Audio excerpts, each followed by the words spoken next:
은희야, 여기가 어디야? 나는 낯선 복도를 걸으며 며느리에게 물었습니다. 양로원이요. 어머니가 여기서 지내실 거예요. 며느리 은희의 목소리는 차가웠습니다. 잠깐만. 나 여기서 살라고? 네. 어머니 혼자 집에 계시면 위험하잖아요.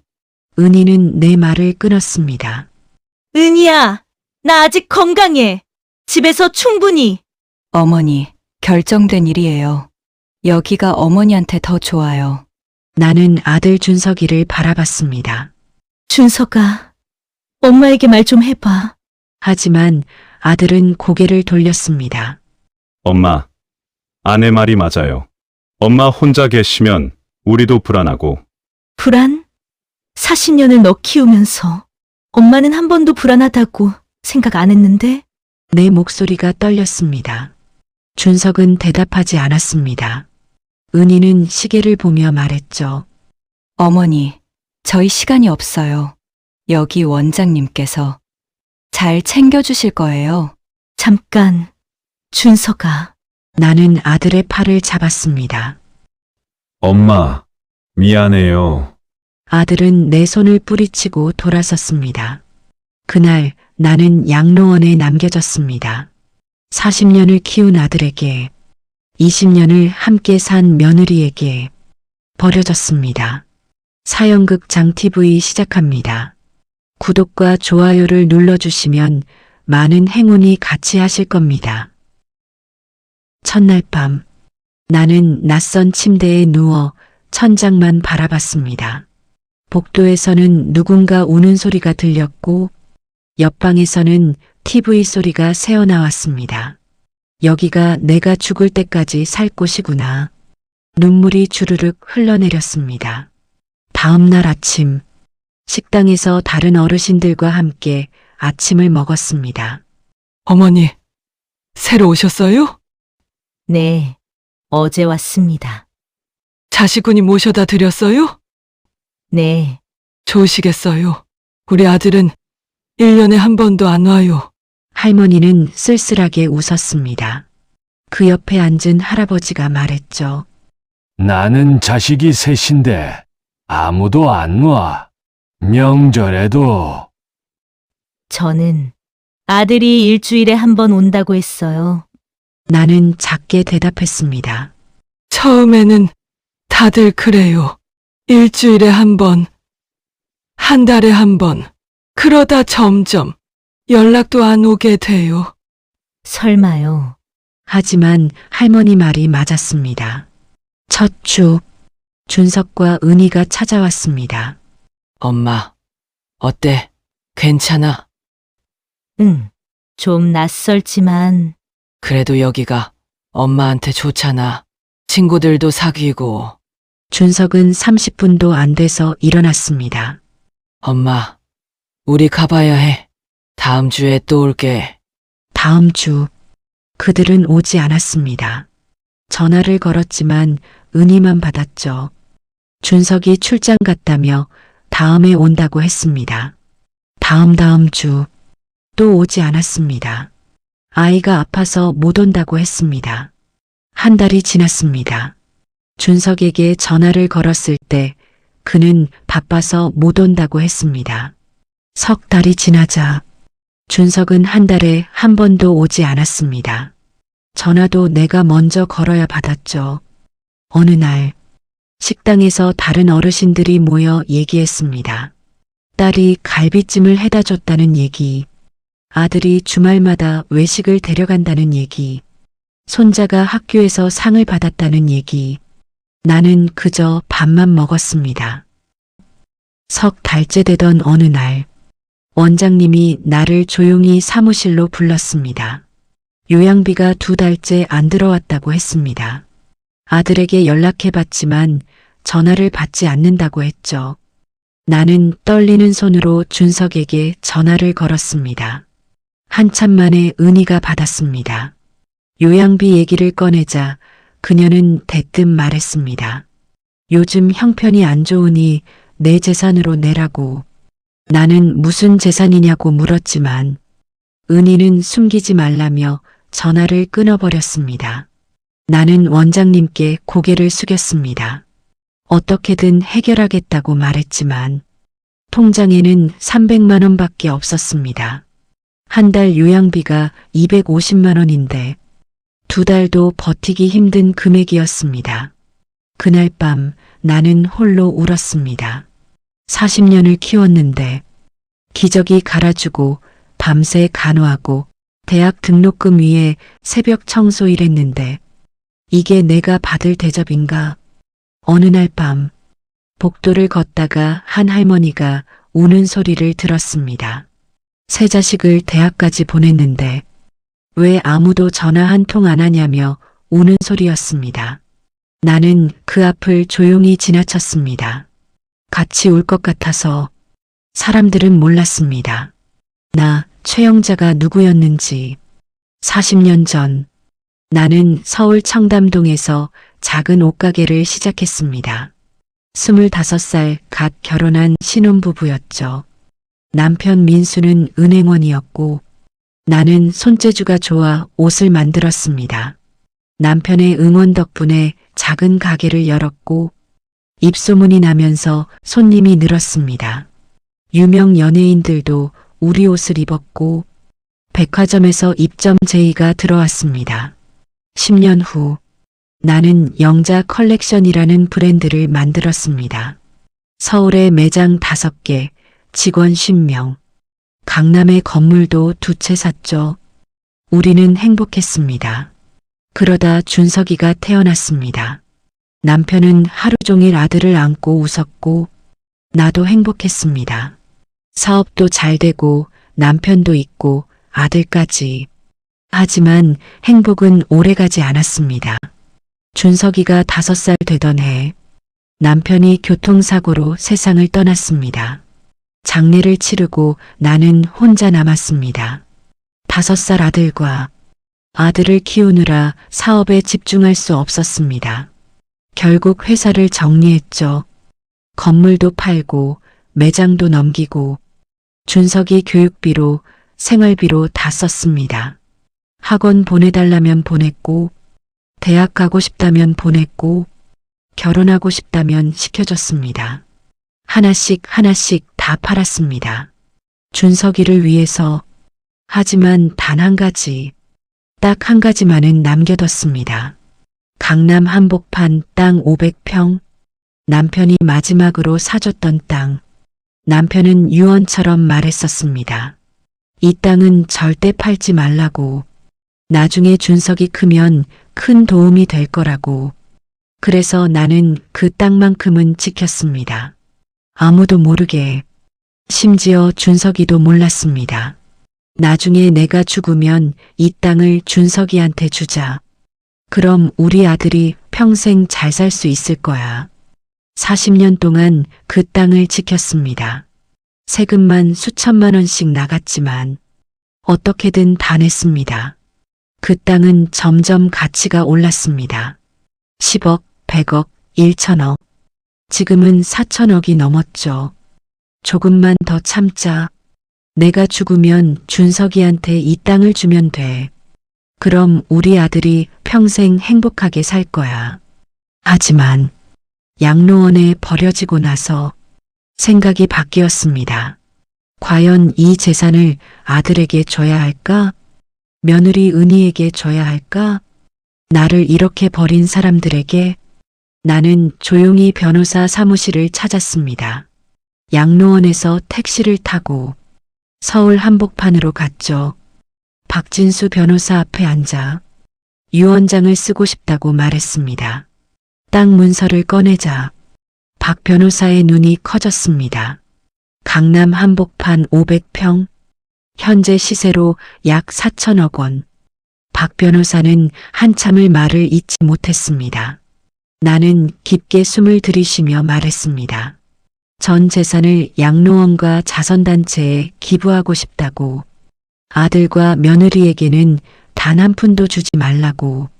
박 변호사는 조심스럽게 물었습니다. 혹시 아들과 무슨 일이 있었냐고. 나는 눈물을 참으며 말했습니다. 40년을 키웠다고. 남편 없이 혼자서 밤낮으로 일하며 키웠다고. 대학도 보내고 결혼도 시켜줬다고. 하지만 그 아들이 나를 양로원에 버렸다고. 요양비도 안 내고 찾아오지도 않고 전화해도 받지 않는다고. 며느리는 내게 재산이 있을 거라 생각해서 요양비를 내 돈으로 내라고 했다고. 하지만 정작 내게 재산이 있다는 걸 알면 뭐라고 할까요? 나는 돈이 아까워서 기부하는 게 아닙니다. 아들이 돈보다 소중한 걸 배웠으면 해서입니다. 부모는 돈이 있든 없든 똑같이 사랑받아야 한다는 걸. 유언장을 작성하는 동안 나는 울지 않았습니다. 오히려 마음이 편안해졌죠. 준서가 미안하다. 엄마는 내가 효자가 되길 바랐어. 하지만 이미 늦었구나. 유언장에 마지막 서명을 했습니다. 박 변호사가 물었습니다. 후회하지 않겠냐고. 나는 웃었습니다. 후회할 사람은 내가 아니라 내 아들이라고. 양로원으로 돌아오는 길, 택시 창밖을 보며 생각했습니다. 이제 편하게 갈 수 있겠다. 남편 있는 곳으로. 유언장을 쓴 후 나는 놀랍게도 평화로웠습니다. 더 이상 준석이를 기다리지 않았고 더 이상 전화를 걸지도 않았습니다. 양로원 생활에 적응하기 시작했죠. 아침에 일어나면 창문을 열어 햇살을 받았습니다. 식당에 가서 다른 어르신들과 인사를 나눴습니다. 산책을 하고 TV를 보고 화투를 쳤습니다. 옆방 박할머니가 말했습니다. 경자씨, 요즘 표정이 밝아지셨어요. 그래요? 네, 예전엔 항상 슬퍼 보이셨는데. 이제 마음을 놓았어요. 무슨 마음을요? 집착하는 마음이요. 자식에 대한. 박할머니는 고개를 끄덕였습니다. 그녀도 아들에게 버림받은 사람이었으니까요. 어느 날 오후 나는 양로원 정원에 앉아 있었습니다. 꽃들이 피어나고 새들이 지저귀는 봄날. 이런 평화가 오래간만이었습니다. 준석이를 키우느라, 돈을 벌느라, 세금을 내느라, 정신없이 살아온 40년. 이제야 숨을 쉴 수 있었습니다. 옆에 앉은 이 할아버지가 물었습니다. 영자씨, 후회 안 하세요? 뭘요? 자식한테 버려진 거요. 나는 잠시 생각했습니다. 후회요? 글쎄요. 자식을 키운 건 후회 안 해요. 다만 자식이 이렇게 될 줄 몰랐죠. 이 할아버지, 나도 마찬가지요. 세 자식 다 대학 보냈는데 이제 아무도 전화 안 해요. 우리는 한참을 조용히 앉아 있었습니다. 말이 필요 없었습니다. 다들 같은 처지였으니까요. 석 달이 지났습니다. 어느 날 준석이에게서 전화가 왔습니다. 한참 만에 연락이었습니다. 엄마, 나야. 나는 조용히 대답했습니다. 응. 엄마, 괜찮으세요? 제가 바빠서. 응. 괜찮아? 엄마, 미안해요. 요즘 회사 일이. 괜찮아. 바쁘면 안 와도 돼. 엄마, 그게 아니라. 나는 조용히 말을 이었습니다. 준서가. 네, 엄마. 엄마는 여기서 잘 지내고 있어. 다른 어르신들도 좋으시고 밥도 잘 나오고 걱정 마. 엄마, 너 할 일 하고 살아라. 엄마는 엄마대로 살 거야. 엄마. 무슨 말씀이? 잘 있어. 준서가 건강해라. 나는 전화를 끊었습니다. 그날 밤 나는 오래된 앨범을 꺼내봤습니다. 준석이 태어났을 때 사진, 첫돌 사진, 초등학교 입학 사진, 대학 졸업 사진, 결혼 사진. 사진 속 준석이는 항상 웃고 있었습니다. 나도 웃고 있었고요. 언제부터 우리는 이렇게 멀어진 걸까? 아니, 어쩌면 처음부터 멀었는지도 모릅니다. 나는 준석이를 내 전부로 생각했지만 준석이에게 나는 그저 엄마일 뿐이었으니까요. 앨범을 덮으며 생각했습니다. 이제 그만 놓아주자. 아들도 과거도 미련도 전부 놓아주자. 한 달이 지났습니다. 어느 날 아침 나는 평소처럼 일어나 창문을 열었습니다. 하지만 몸이 이상했습니다. 힘이 없고 숨이 가빴습니다. 원장님을 불러 병원에 갔습니다. 의사 선생님은 조용히 말했습니다. 폐렴이라고, 나이가 많아 회복이 어려울 수 있다고. 나는 고개를 끄덕였습니다. 알고 있었습니다. 이제 시간이 얼마 남지 않았다는 걸. 양로원으로 돌아와 나는 조용히 정리를 시작했습니다. 준석이에게 줄 것은 아무것도 없었습니다. 이미 유언장에 다 써놨으니까요. 다만 한 가지, 책상 서랍에서 편지지를 꺼냈습니다. 마지막 편지를 쓰고 싶었습니다. 준석이에게.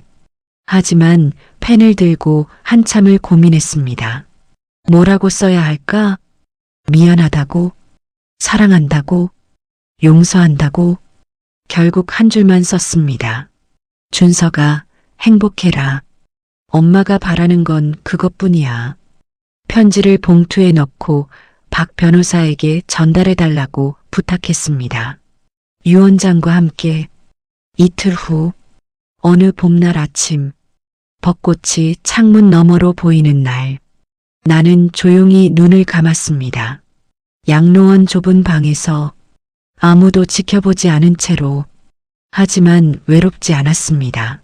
마지막 순간 나는 웃었습니다. 남편 민수가 보였습니다. 손을 내밀며 웃고 있었습니다. 여보, 이제 당신 만나러 가요. 우리 준석이 잘 가르쳤어요. 돈보다 소중한 게 뭔지 너무 늦게 가르쳤지만 영자야, 고생 많았어. 이제 쉬자. 네. 여보, 이제 쉴게요. 나는 남편의 손을 잡았습니다. 따뜻했습니다. 40년 만에 느끼는 온기. 그렇게 나는 떠났습니다. 조용히 평화롭게. 양로원에서 전화가 왔을 때 준석은 회사 회의 중이었습니다. 어머니가 돌아가셨다는 말에 준석은 그 자리에 주저앉았습니다. 안 돼, 엄마. 동료들이 놀라 그를 부축했습니다. 준석은 떨리는 손으로 은희에게 전화를 걸었습니다. 여보, 엄마가 돌아가셨어. 예, 어머니가? 전화 너머로 잠시 침묵이 흘렀습니다. 장례는 어떻게 해요? 은희의 목소리는 당황스러웠지만 어딘가 안도하는 듯 했습니다. 이제 요양비 안 내도 되네. 장례식장은 초라했습니다. 준석과 은희만 덩그러니 앉아 있었고 조문객도 거의 없었죠. 양로원에서 몇 분 어르신이 오셨을 뿐 준석은 멍하니 어머니 영정을 바라봤습니다. 사진 속 어머니는 웃고 있었습니다. 언제 찍은 사진인지 모르겠지만 행복해 보였습니다. 엄마, 미안해요. 준석은 작게 중얼거렸습니다. 은희가 옆에서 말했습니다. 여보, 장례 비용이 너무 많이 나가는 거 아니에요? 엄마 장례식인데 어쩔 수 없잖아. 에이, 돈도 없으신 분이 우리 형편도 어려운데. 바로 그때 장례식장 문이 열렸습니다. 검은 정장을 입은 중년 남자가 들어왔습니다. 뒤따라 2명의 직원이 서류 가방을 들고 왔죠. 장례식장 분위기가 순간 얼어붙었습니다. 남자는 천천히 준석에게 다가왔습니다. 고인의 아드님이십니까? 준석은 고개를 들었습니다. 네. 그런데 누구십니까? 저는 고인 최영자 여사의 법률 대리인 박진수 변호사입니다. 박 변호사는 명함을 건넸습니다. 준석과 은희는 서로를 바라봤습니다. 변호사요?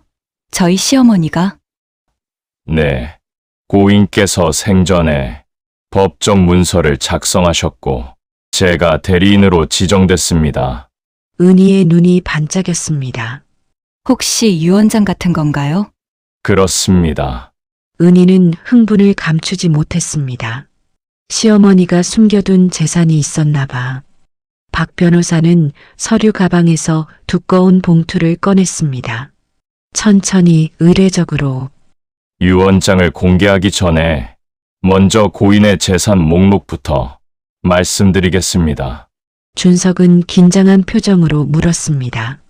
우리 어머니가 무슨 재산이 있나요? 고인 최영자 여사께서는 강남구 청담동 소재 토지 500평을 소유하고 계셨습니다. 쾅! 은희가 의자에서 넘어졌습니다. 주변 조문객들이 놀라 쳐다봤습니다. 뭐라고요? 강남의 땅을. 네. 정확히는 강남구 청담동 777번지 일대 토지 500평입니다. 박 변호사는 서류를 펼쳤습니다. 해당 토지는 40년 전 고인의 남편분께서 구입하신 것으로 고인께서 40년간 재산세를 납부하시며 보유하고 계셨습니다. 준석은 입을 떡 벌렸습니다. 40년 동안 엄마가 그 땅을? 네. 현재 공시지가 기준으로 약 4천억 원 상당입니다. 장례식장이 순간 조용해졌습니다. 4천억. 그 숫자가 공기를 얼렸습니다. 은희가 휘청거리며 일어났습니다. 4.4천억이요? 그럼 그게 그녀는 떨리는 목소리로 물었습니다. 그게 다 저희 거예요? 박 변호사는 차갑게 그녀를 바라봤습니다. 한 박자 쉬고 천천히 말했습니다. 아닙니다. 예? 고인께서는 해당 재산 전액을 양로원과 자선단체에 기부하셨습니다. 준석이 벌떡 일어났습니다. 말도 안 돼요. 나는 아들이에요. 법적으로 상속받을 권리가 유류분 청구도 불가능합니다. 박 변호사는 단호하게 말했습니다. 고인께서는 생전에 합법적인 절차를 거쳐 유언 대용 신탁을 설정하셨습니다. 해당 토지는 이미 신탁 재산으로 등기됐고 법적으로 아드님께서 청구하실 수 있는 부분은 전혀 없습니다. 이럴 수가. 준석은 바닥에 주저앉았습니다. 박 변호사는 서류 가방에서 또 다른 봉투를 꺼냈습니다. 고인께서 남기신 유언장을 낭독하겠습니다. 박 변호사는 봉투를 천천히 개봉했습니다. 종이를 펼치는 소리가 장례식장에 울렸습니다. 그리고 읽기 시작했습니다. 조용하지만 또렷하게 한 글자 한 글자. 사랑하는 아들 준석에게 엄마는 내가 돈보다 사람을 먼저 생각하는 아이로 자라길 바랐어. 아빠가 돌아가시고 엄마 혼자 너를 키우면서 단 한 번도 힘들다고 생각 안 했단다. 내가 웃는 얼굴만 봐도 엄마는 세상을 다 가진 것 같았어. 대학 보낼 때도 결혼시킬 때도 엄마는 행복했어. 우리 준석이가 이제 다 컸구나. 이제 엄마가 좀 쉬어도 되겠구나 했지. 하지만 내가 엄마를 양로원에 보냈을 때 엄마는 깨달았단다. 내가 사랑한 건 엄마가 아니라 엄마가 줄 수 있는 것들이었구나. 며느리 은희에게도 말한다. 내가 유양비를 내지 않으려 했을 때 엄마는 알았어. 너에게 엄마는 짐일 뿐이었구나. 엄마에게 재산이 있다고 생각했지. 그래서 유양비를 엄마 돈으로 내라고 했지. 너희 생각이 맞았어. 엄마에게는 재산이 있었어. 4천억이라는 큰 돈이. 하지만 그 돈은 너희에게 가지 않아. 엄마를 끝까지 돌봐준 양로원 어르신들과 진짜 도움이 필요한 사람들에게 갈 거야. 준석아, 엄마가 마지막으로 너에게 가르쳐주고 싶은 게 있어. 효도는 조건이 아니란다. 부모가 돈이 있든 없든, 병들든 건강하든, 늙든 젊든, 똑같이 사랑받아야 해. 너는 엄마가 가난하다고 생각해서 버렸지. 만약 엄마에게 돈이 있다는 걸 알았다면 절대 양로원에 보내지 않았을 거야. 그게 바로 문제야. 엄마는 내가 돈 때문에 효도하는 사람이 아니길 바랐어. 이제 너는 평생 이 후회와 함께 살아가거라. 4천억을 잃어버린 후회가 아니라 엄마를 잃어버린 후회를. 그게 엄마가 너에게 주는 마지막 선물이다. 사랑한다. 준서가. 그리고 미안하다. 박 변호사가 유 원장을 덮었습니다. 장례식장은 조용했습니다. 숨소리조차 들리지 않을 만큼 엄마 미안해요. 진짜 미안해요. 엄마, 나 돈 때문이 아니었어요. 정말로. 엄마. 하지만 그의 눈물은 이제 엄마에게 닿지 않았습니다. 은희는 멍하니 서 있었습니다. 4천억이 우리가 그녀는 자신이 무엇을 잃었는지 이제야 깨달았습니다. 돈이 아니라 진짜 가족을. 박 변호사는 조용히 덧붙였습니다. 박 변호사는 작은 봉투를 건넸습니다. 준석은 떨리는 손으로 편지를 열었습니다. 단 한 줄. 준석아, 행복해라. 엄마가 바라는 건 그것뿐이야. 준석은 편지를 가슴에 안고 소리내어 울었습니다. 그날 이후 준석은 변했습니다. 매주 양로원을 찾아가 봉사활동을 시작했습니다. 어르신들의 말벗이 되어주고 식사를 도와드리고 산책을 함께 했습니다. 어느 날 한 할머니가 물었습니다. 준석 씨는 왜 이 일을 하냐고. 준석은 잠시 눈물을 참았습니다. 자기 엄마가 여기 계셨다고. 그때 못했던 걸 지금이라도 하려 한다고. 할머니는 준석의 손을 잡았습니다. 어머니가 기뻐하실 거라고. 은희도 변했습니다. 친정 부모님을 모시기 시작했죠. 저희 집에서 같이 살자고 했습니다. 부모님은 괜찮다고 했지만 은희는 모시고 싶다고 했습니다. 너무 늦었지만 그래도 늦지 않았기를 바라며 4천억의 절반은 양로원 시설 확충에 나머지 절반은 자선 장학금으로 쓰였습니다. 수백 명의 어르신들이 무료로 돌봄을 받고 수천 명의 아이들이 장학금을 받았습니다. 기념관 입구에는 작은 액자가 걸렸습니다. 효도는 조건이 아니다. 가난해도 병들어도 늙어도 부모는 부모다. 돈이 있어서 효도하는 것이 아니라 부모이기 때문에 효도하는 것이다. 오늘도 양로원 복도를 걷는 어르신들이 그 액자를 보며 눈물을 흘립니다. 하지만 동시에 희망을 품습니다. 최영자 여사처럼 끝까지 당당했던 사람이 있었다는 것이. 여러분, 부모님이 살아계실 때 사랑하세요. 가난해도 불편해도 때론 힘들어도 부모님은 여러분이 태어나던 그날부터 모든 것을 주셨습니다. 이제 여러분이 돌려드릴 차례입니다. 양로원에 계신 부모님께 오늘 전화 한 통 하세요. 엄마 사랑해요. 아빠 고마워요. 그 한마디가 부모님께는 4천억보다 소중합니다. 오늘도 사연극장 TV를 찾아주셔서 감사합니다. 구독과 좋아요는 다음 이야기를 만드는 힘이 됩니다. 감사합니다.